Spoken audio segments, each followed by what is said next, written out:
This is the part where traditionally anyhow, in the borough, we try to summarize a little bit for a few moments the challenges of 2015, the opportunities, and a vision or hopeful vision for 2016.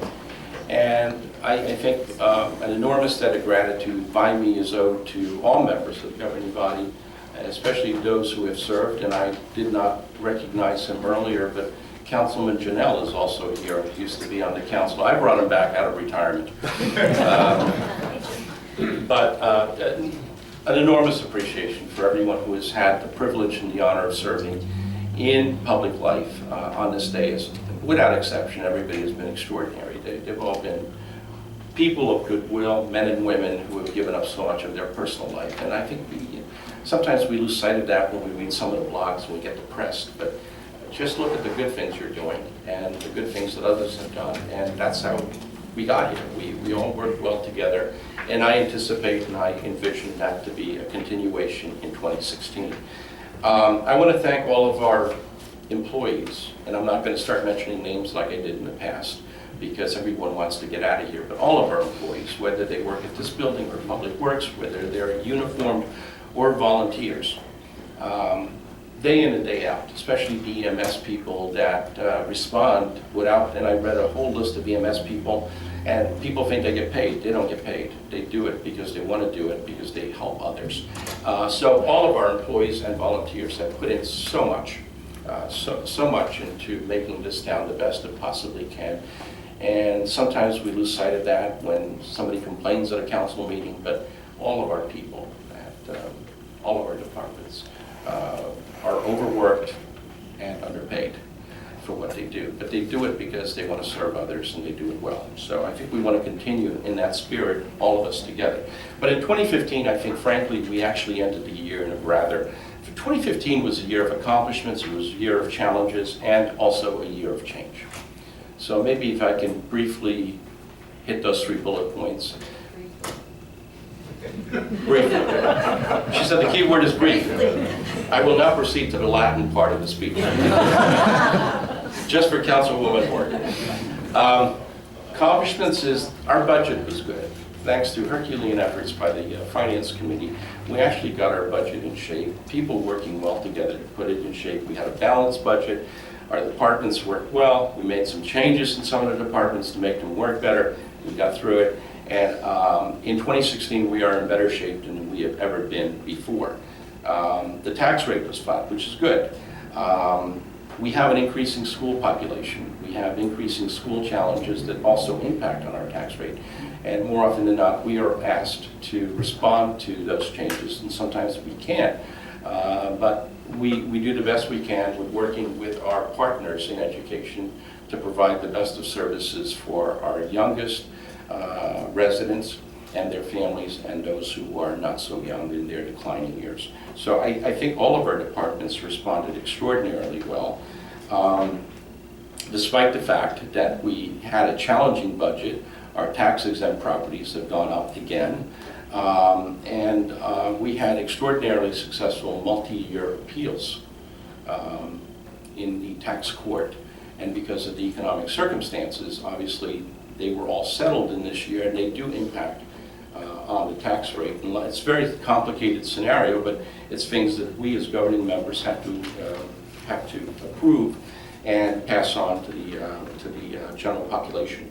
We undertook something that I've been talking about for a long time, which is privatization of public services, especially in solid waste pickup successfully through the wonderful stewardship of Public Works, resulting in substantial tax savings without loss of services and without loss of jobs for existing members of our DPW crew. We've restored, one of the best things that we did this year is we restored something that everyone thought going into 2015 was going to be closed, which was our public library. Not only did we restore it, we got a new board, increased services and activities, and now they are the model. And just look on YouTube for a wonderful 8-minute video clip of the wonderful activities that all of these wonderful volunteers and people working together. And frankly, the whole idea of the Mayor's Ball last year was to raise funds successfully, as it did, for the library. And and other institutions. We've had an aggressive program of public works. We probably can work on communicating those public works and initiatives better. We have an aging infrastructure, as the youngest member of council is going to find out real soon. The infrastructure was built before his parents were even born. Before Councilwoman's parents were born. Okay. So we have to address those, and it costs a lot of money, and we're going to do it. We have to keep on doing it. The role of government is not to be penny wise and pound foolish, but to choose the best opportunities to improve your public services at the best possible cost. And I know that based upon some of the appointments that we made today, we're going to, likely be doing that because there's going to be some competitive factors involved. We consolidated our debt. It's not sexy stuff, but we saved about $300,000 at the end of the year by doing that, just by simply doing that. We reduced our capital debt by $4 million. Again, not sexy stuff that people will read at the business table and not fall asleep at, but it's a fact of life. So this council and previous councils have worked very hard. And we've had challenges, obviously. We didn't solve, and hopefully we will solve the issues concerning Locust Landing and Locust Avenue issues, as well as the Marine Park restoration, which has to be done and will be done this year. And we still have to reach a medium with respect to hopefully our new legislative team will be working with us, and I know that they will, in terms of the tax-exempt ratio issues that certain of our municipalities face, because other towns in their district and Senator Beck's district face the same situations, such as Neptune, Asbury Park, Long Branch, and Freehold Borough. So there are 5 or 6 towns in that district that have the same challenges, perhaps not as critical as Red Bank at a 16% tax-exempt ratio. But it's something the legislature I invite to really to look at.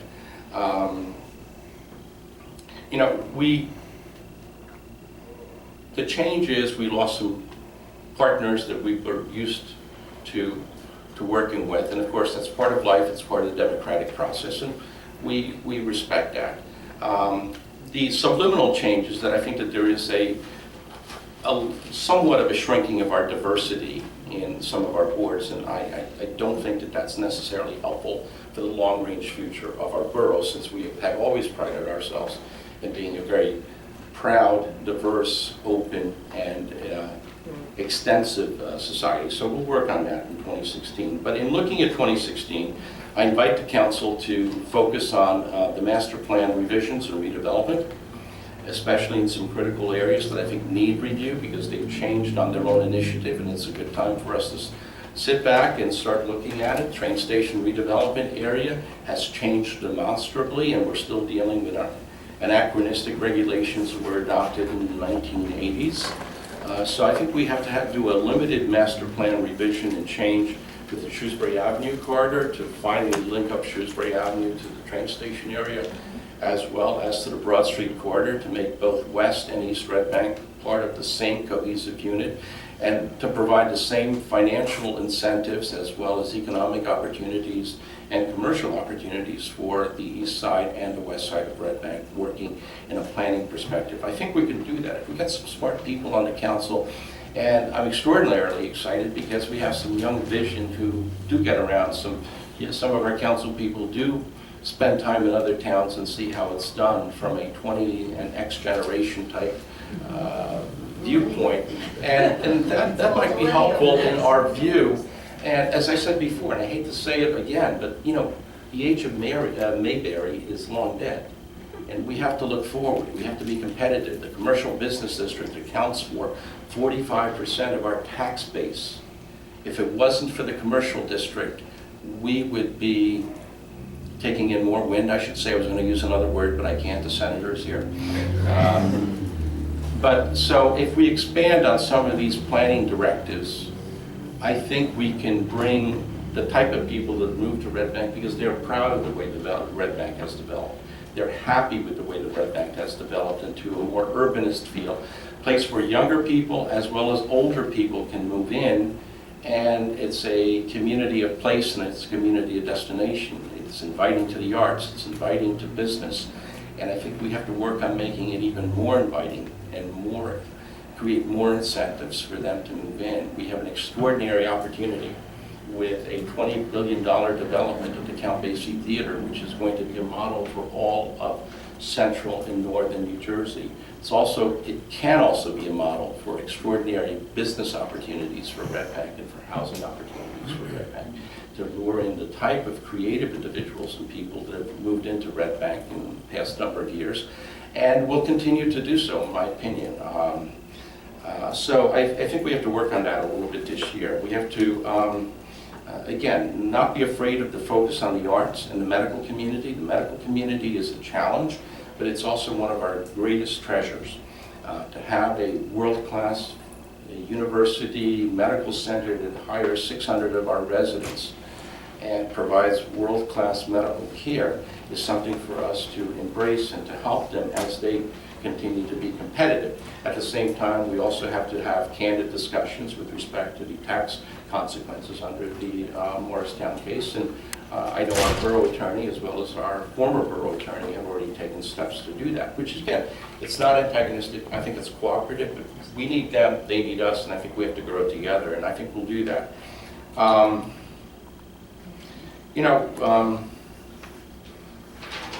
There's so much going on that I think that I would probably be remiss if I would not suggest to the council that one of the first initiatives you're going to be asked to do in January was to approve phase 2 of the garage implementation plan, or the redevelopment plan for White Street, and to authorize a cooperative agreement with River Center and the borough to fund phase 2, which would be the economic analysis and the geotechnical review of the area in question, and also the proffering of requests for proposals for possible development in terms of joint partnerships with the agreement. The parking committee is going to be very busy with that, but I think that you have to explore all opportunities, and you can't have a better professional than Dave Samuels, who's done this so often in other municipalities in terms of providing you with quality advice and plan that you're going to need. One of my biggest issues is that I think we have a great deal going on in downtown Red Bank, but it's limited. We need more activities for families, for younger people. We need more development in terms of activities in our waterfront access. I know the county is doing, and I know Freeholder Bury has been a very strong advocate. And although it's in Middletown, I tell everybody that's in Red Bank, because the bridge for Red Bank is right next door in terms of Chris's Landing. It's going to be extraordinary for us. And we're going to claim credit for it anyhow. Don't worry. But I think that's a wonderful project. And it brings us into the 21st century.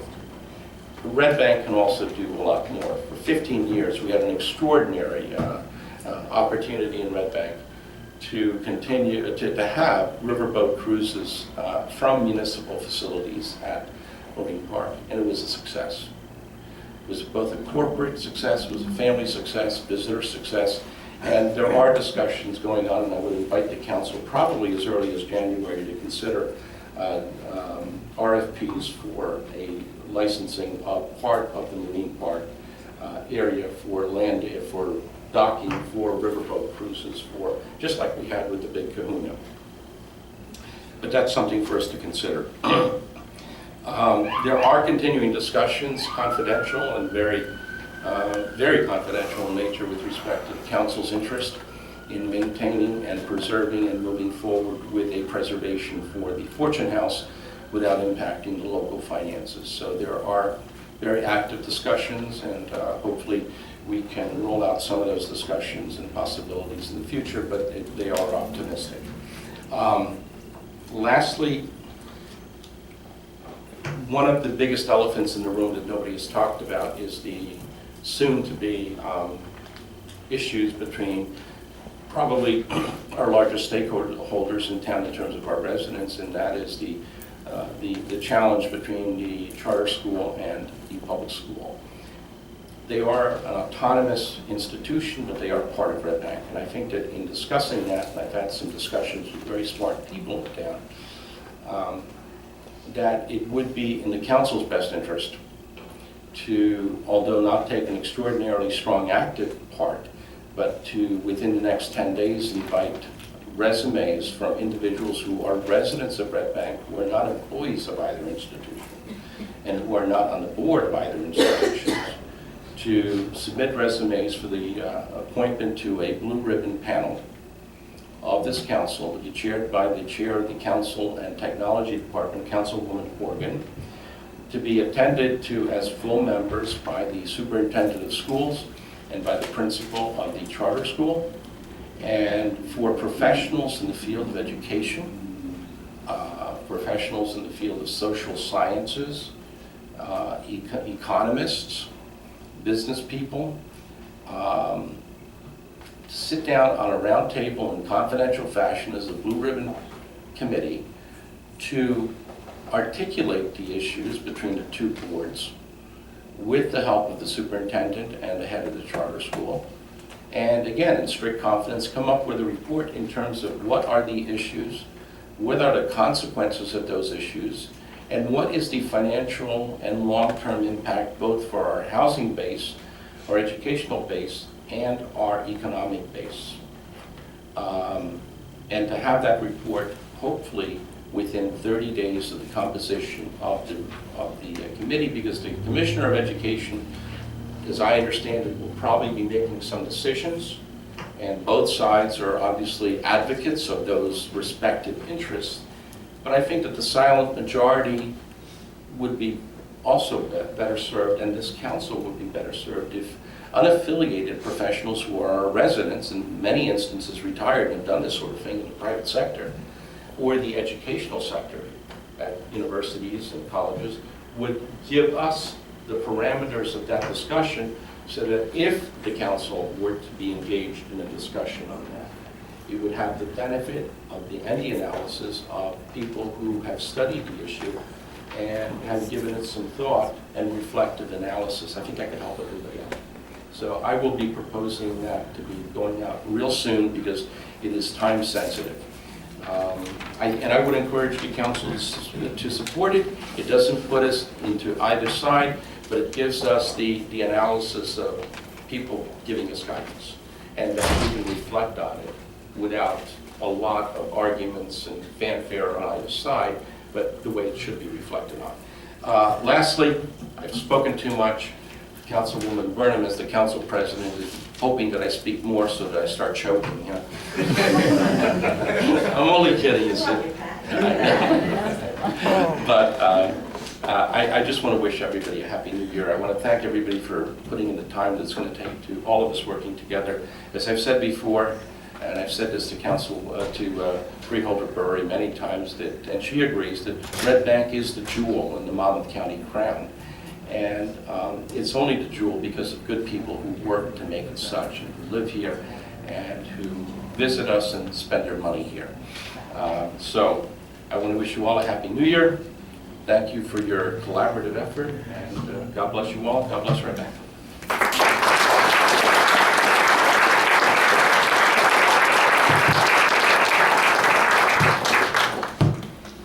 Motion to adjourn? So moved. Second? All in favor? Aye. We're adjourned.